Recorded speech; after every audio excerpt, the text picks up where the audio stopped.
માતાજી, જય ગિરનારી. મારા નવા બ્લોગમાં ફરીથી તમારું બધાનું સ્વાગત છે અને હું છું દર્શિતા તમારી સાથે.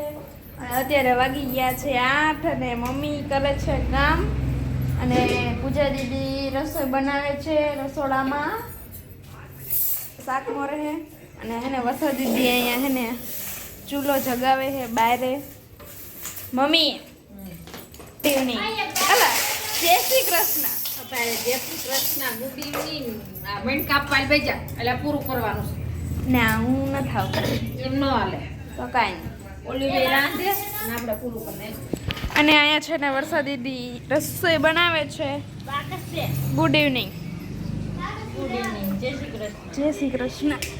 બાકસ દે એમ કીધું, આ તો પણ ખબર જ નથી. એ લાલુ બાકસ ઘા કરતો. બાકસ હશે જ નહીં. લાલુ બાકસ ની બસ તો લાઈટ થી ચૂલો જે તારે પણ મગજ છે. ક્યારે લઈ આજે છે ને આપણે લીલી તુવેરનું શાક બનાવવાનું છે. સોરી ફરીથી બોલો. બોલો. આજે આપણે એને લીલી તુવેરનું શાક બનાવવાનું છે. પૂજા દીદી જય શ્રી કૃષ્ણ. જય શ્રી કૃષ્ણ. કેમ છો? 5 વાગે બાજવાની મજા આવી.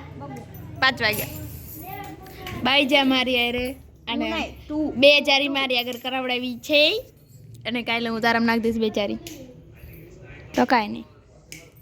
બે ચારી એને કરાવડાવી, ડાયમંડ ચોટાવડાવ્યા મારી આગળ. જગતો નથી સુલો કાંઈ. શાંતિ રહી. આય શું બનાવવાના છો કયો તો ખરા. મને આવડે છે જગત. બોલો પૂછે દીદી.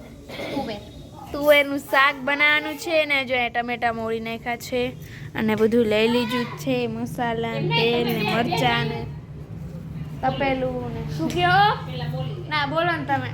બે જણી રાંધો ને એક જણે કપાવાળો. હો. અને આ ચૂલો ચેગવી રહેશે કેદી મીરા. ઈ તો ફોન જ મૂકી દે તો હોસ્પોટ બાન કરી દઉં જો હમણાં. અલે ફોન મૂકી દે બહુ ફોન. હા ચાલ બાટી થાય. મૂકી દે. ચૂલો જગી ગયો છે. હા તો સારું આવજો. આપણે એમ તો એક્સપર્ટ થઈ.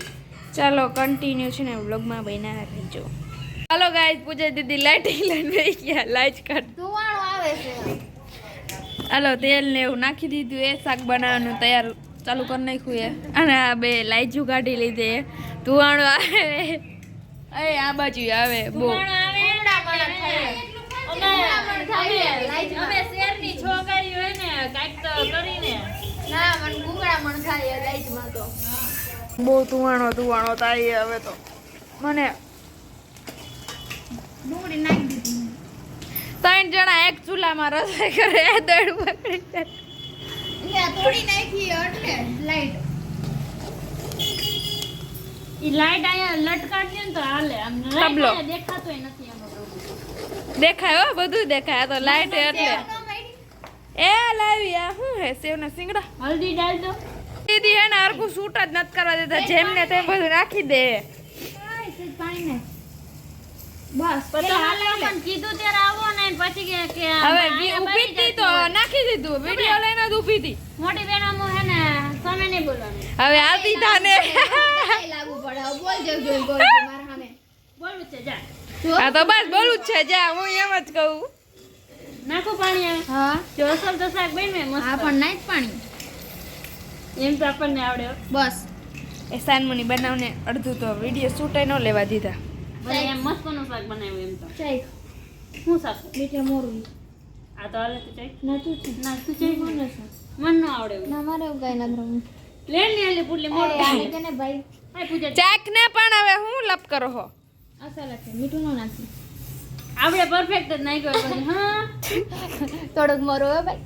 આય મસ્ત છે. પપ્પાને ખારું લાગ્યું નાખતી દે. એમ તો આપણે પરફેક્ટ બધું બનાવ્યું. મસ્તનું શાક આપણે એને રેડી થઈ ગયું છે. પપ્પાના હિસાબથી એને પરફેક્ટ છે. આમાં થોડુંક મોરું લાગે. જો મસ્તનું આપણે શાક બની ગયું છે અને હવે એને ઉકળી જાય ને પછી આપણે લઈ લેશું અને આપણે અત્યારે જઈ કામ કરવા માટે. ઓકે અને પૂજા દીદી રસોઈ કરશે. હે અમે કોથમીર નથી.